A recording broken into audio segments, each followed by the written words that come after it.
everyone is currently working on these icon swap objectives. They were trying to, of course, work towards the icon swaps, try and get as many as we can, waiting possibly all of the 12, but it is actually quite challenging. EA Sports have really made this quite hard. So in this video, I'm going to be going over how to actually make it quite easy and how to actually, of course, some frequently asked questions, some shortcuts. Can you sub on these cards? Can you use this specific card type in this objective? All of these questions, so of course you don't have any messing around and you can just get in onto FIFA 20 Ultimate Team and know exactly what you need to do and get it done as soon as possible. So just before we get into it, if you are new here, make sure that you do subscribe. I'm going to be making lots more videos just like this one, helping you guys on new information that has just been released and answering frequently asked questions about it, and also trading and investing, how to make coins on the market, and also how the market is going to go up, whether it's going to go down, if it's going to go up, how of course it is going to be going. So you guys definitely don't want to miss that. So going straight into the video now,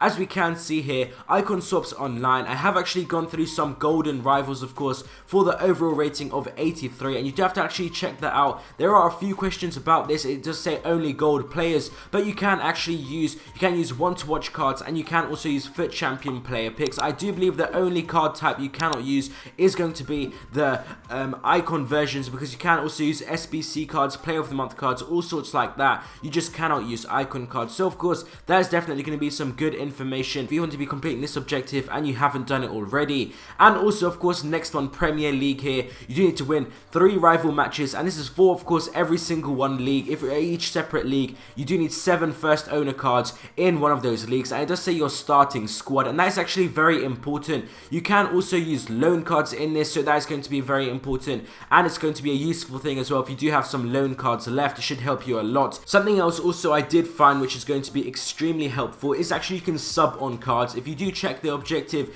it does actually specifically say 7 first owned Premier League players in your starting squad. So just as long as you start these 7 first owned players from a specific league, that is going to be fine. Then as soon as you get into the game, you can actually sub them off for a better card. For in my case, I did do this with De Jong with a bronze first owner Premier League card, and at the end of the game I did win the rivals game, and I did actually get of course 2 out of 3 now. So it did actually surprise me quite a lot that it does actually count. So this should definitely help you guys out, and I'll definitely recommend actually using it. So moving on now, also if you guys don't have enough first owned cards in a specific league in your club, then of course this division rival rewards this Thursday, you can actually choose untradeable rewards. You're going to get double the amount of packs, and of course it's going to significantly increase the chances of you guys packing, even if it is going to be maybe a bronze card that you needed, a bronze first owner from the La Liga or for example Bundesliga, then you can actually put them in the team. And like I did just mention, of course, when I did test it out, you can actually sub them on of course for a different card,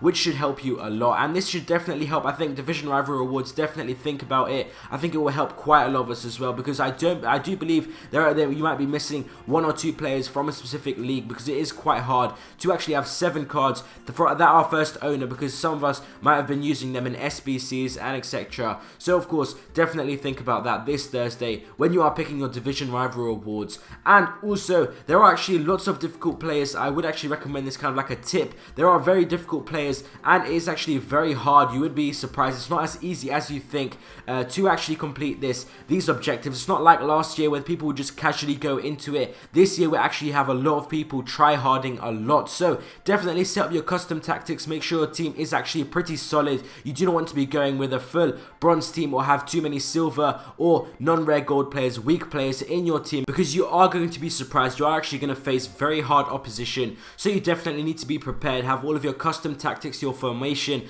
and actually have a solid team ready to actually of course defeat the opponent, because there's going to be a lot of tryhards and of course people that you are going to come up against that are just frustrated, just want to get this objective over and done with, already spent a lot of time on it, and it is going to be hard to play against these people. You know, you might think of course it's going to be very easy, everyone's going to be quite laid back and of course kind of like casual, but you are going to see quite a lot of people are actually going to play like it is a FUT Champions game and take it really seriously. So you do need to be prepared for that as well. And also I have heard questions about should you drop down in divisions. In my opinion personally, I'm not going to be dropping down. I think it's a personal decision, but it's going to take an extremely long time to actually get back up. Like you can't really imagine, even now if you are kind of like trying to grind up divisions, it does take quite a lot of time. And if you think you're just going to be easily just drop down to division 9, division 8 and be able to quickly come back up, it's still going to take a very long time. You're still going to have to play lots of games, and even assuming that you are going to win all of the games, of course, you're still going to have to play a ton of games to get back up, which is going to take extremely long time, and it's going to be quite hard as well. You might face some opponents that have also dropped down, and I think that is going to be a popular thing. Too many people are going to drop down from Division 4, Division 5, and the lower divisions are just going to become the normal, and it isn't actually going to be that much easier than when you drop down. You might be better off just staying where you are currently. Definitely think about that, guys. I hope this video did help you guys out, especially those questions about loan cards, want-to-watch cards, all being able to use them, and you can actually sub on players for the first owner objective. So hopefully this is really useful for you guys. Let me know how many icon swaps you have done so far, and if you guys do need any other help, definitely comment down below. I will get back to you. You can also DM me on Twitter or Instagram, and I'll definitely get back to you. Thank you guys for watching this video. I hope you guys enjoyed, and I will see you next time.